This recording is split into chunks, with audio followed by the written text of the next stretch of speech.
भारत ने जो भी चीज़ें खोजी हैं वो अप्रतिम हैं, अतुलनीय हैं। और यकीन मानिए कि जितना आप अपने भीतर की आंतरिक शक्ति में जाएंगे, उतना ही आप अपने चारों तरफ स्वास्थ्य भी अनुभव करेंगे और एक सशक्त वातावरण अनुभव करेंगे। यही शक्ति है, ये जो आदि शक्ति है वो क्या है? वो यही शक्ति है, सबके भीतर बसती है, उसको वहीं से जागृत करना पड़ता है। उसके लिए किसी मंदिर या किसी जगह पे जाने की जरूरत नहीं है, किसी पोथी को पढ़ने की भी जरूरत नहीं, अपने को पढ़िए।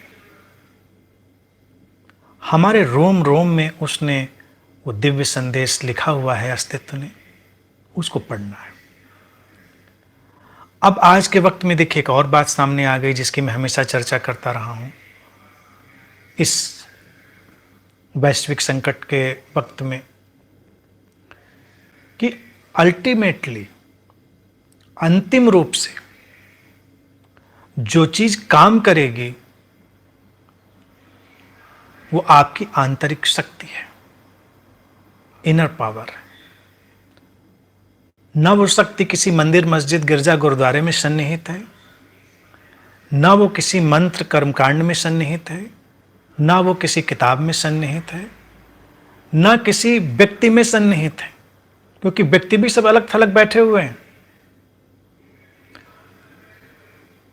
तो काम तुम्हें अपने ऊपर ही करना है, तुम्हें अपना प्रकाश ही बनना है।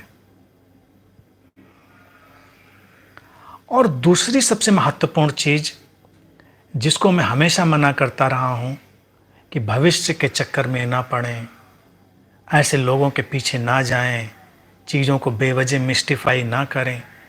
तो आज तुमने देख लिया, ऐसा एक भी व्यक्ति नहीं तुम्हारे सामने है जो इस आ गए संकट को बता पाने में सक्षम रहा हो। हर पल रहस्यमय है, नया है। और इस बात को इतनी बार मैंने रिपीट किया है कि कई बार लोग निराश होते हैं, वो कहते हैं अच्छा फिर कुछ भी नहीं पता क्या? मैं कहता हूं जो तुम्हारे मस्तिष्क में अगला विचार क्या आएगा तुमको यही नहीं पता, तो आगे होगा क्या तुमको ये कैसे पता हो सकता है? और दुनिया में कोई भी ऐसा व्यक्ति नहीं जो ये बता सके कि अगला कौन सा विचार उसके भीतर आने वाला है, जंप करने वाला है।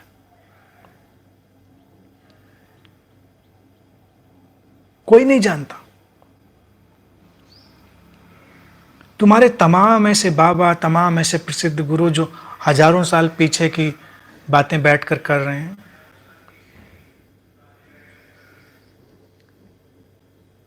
20,000, 15,000, 50,000 साल पहले की घटनाओं का वो वर्णन कर रहे हैं, और कल क्या आ रहा है उनको नहीं पता। वो कहेंगे नहीं नहीं पता तो था। तो मैं कहता हूं कि अभी भी बता दीजिए कल क्या होने वाला है, किसी को नहीं पता कल क्या होने वाला है। लेकिन मैं एक बात बहुत आश्वासन के साथ आप सबको कहता हूं, ये कोई भविष्यवाणी नहीं है, कोई फोरकास्ट नहीं है, प्रेडिक्शन नहीं है, लेकिन मुझे एहसास है, मुझे ये भावना है कि अपना देश बहुत ही सुरक्षित रहेगा और इस संकट से बहुत ही अच्छे से ऊपर जाएगा। हम कल्पना नहीं कर सकते किस तरह से वो आगे जाएगा, अकल्पनीय ढंगों से। और यही भारत की आध्यात्मिक विरासत है। आज इस वैश्विक संकट ने उस आध्यात्मिक विरासत को भी झाड़ पोंछ कर हमारे सामने रखा है, जिसमें कोई अंधविश्वास नहीं, कोई इधर उधर की बातें नहीं, एक गहरी आस्था। और भारत के लोगों को भी अंडर एस्टिमेट नहीं करना चाहिए। कई बार कुछ लोग जो बाहर के मुल्कों में रहने लग जाते हैं, थोड़ी चमक दमक में रहने लग जाते हैं, उनको लगने लगता है अरे भारत के लोग तो मूर्ख हैं, भारत के लोगों को कुछ नहीं आता। तो मैं उनसे ये कहना चाहता हूँ कि यहाँ के लोग बहुत शक्तिशाली हैं, उनके अंदर बहुत संभावनाएं हैं।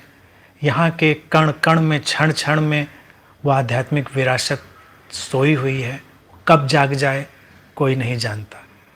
और संकट के वक्त में यहाँ के लोगों में जो जागृति आती है वो अकल्पनीय है।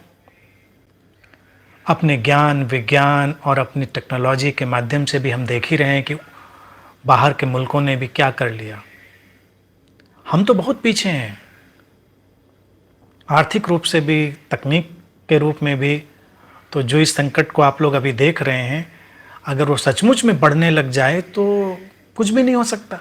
हम सभी जानते हैं कि फिर तो वही जो हम लोग कहते हैं कि फिर तो राम भरोसे है। लेकिन आप यकीन करिए कि राम भरोसे है। आप अपना काम करिए, आप अपने ध्यान में डूबिए और अस्तित्व ख्याल रखेगा। लोग सशक्त होंगे। यहाँ की हवाओं में वो विद्यमान है, वो शक्ति, वो ताकत।